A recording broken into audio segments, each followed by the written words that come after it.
I'm a fool for your love.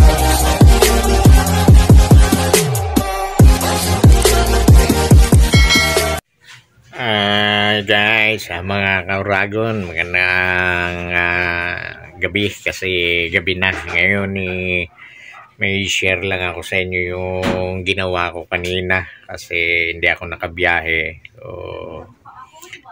may ginawa na lang ako para hindi masayang yung araw. So, siyempre, shout out nga pala sa lahat ng mga subscriber ko. Maraming salamat sa inyo at na kayo nandyan pa rin suporta.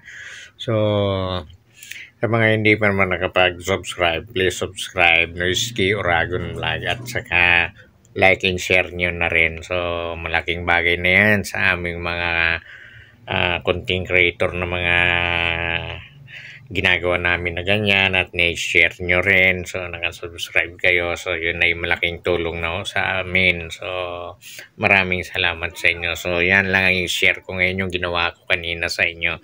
Sa darating na nyo na lang. Ayan, natapos ko na ang bahay ni Molly. Ayan. Ayan, mga basahan, mga labahan yan. Yan ko muna pinatong. Ayan, di medyo ayos-ayos na siya dyan. Ayan, yung kanal. Tinanalang ko na. Di ko na natapos at pagod na ako at siyempre, ayan, naglinis ako dyan sa sagingan. Yung mga bubot, mga dibote. Ayan. Dito na muna. Tapos yan, mga kahoy, dalhin yan dun sa Kalakoy Willie. Yung mga yero dalhin sa junk shop.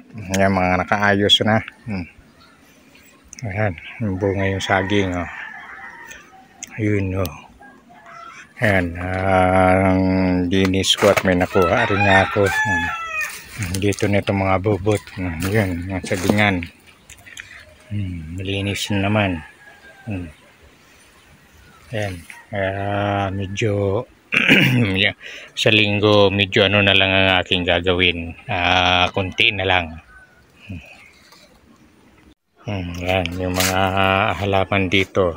Yan, minaboy santol. Yan, hanggang ko na muna tinambak yung mga ano para medyo maluwag-luwag. Yung ibang materyales sa bubong ko na muna nilagay. Ngayon yung tubo, gagawin sampayan. Yan. Yan ang ano, naging finished product ko ng ngayong araw. Hindi nakabiyahe. Yan. Hindi nasayang ang araw ko may nagawa. Yan yung saging na nakuha ko. Yan, kaya sa linggo ang gagawin ko na lang yun, titibagin. At saka magagawa ako nung ano dyan, yun na yung sa gripo. Para pag dito sa paglalaba, pag-washing, papunta na rito. Para itong hose, wala na. Tanggalin na yan. So, yan na lang ang gagawin sa linggo. Yun, tapos tubig. So, medyo malalwalwal na, makakapagpapahinga-hinga na rin ako.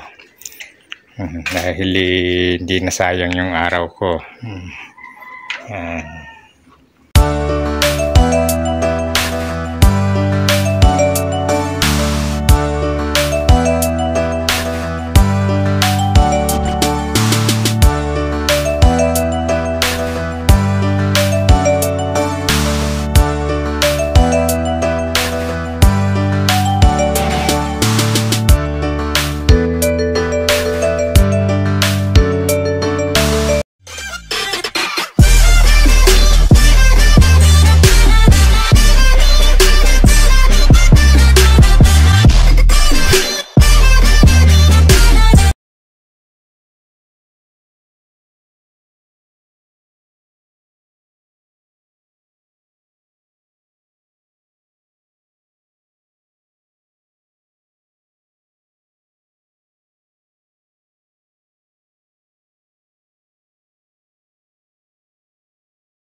So, ito mga oragon, mga kalakal, nanggaling yan dun sa kabilangang Ibayo. Tapos meron dun yung Talim Island na kung tawagin. Yan yung mga ginagawang upuan. Ayan, nakikita nyo. At papag. So, dagan nanggaling yan dun. So, dito, dinadala nila. So, yan, yan, makita yung mga kawayan. Yan, tapos yung ibang mga walang barnis na yan. Dito na lang yan actually binabarnis na yung mapansin nyo sa kabila. Yun. Yan ay mga nanggaling doon sa kabilang Ibayo.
So, ayan mga kauragon, maraming sa inyong panonood at hanggang sa muli po at sana po ay nagustuhan nyo ang aking mga bagong ina-upload na videos. So,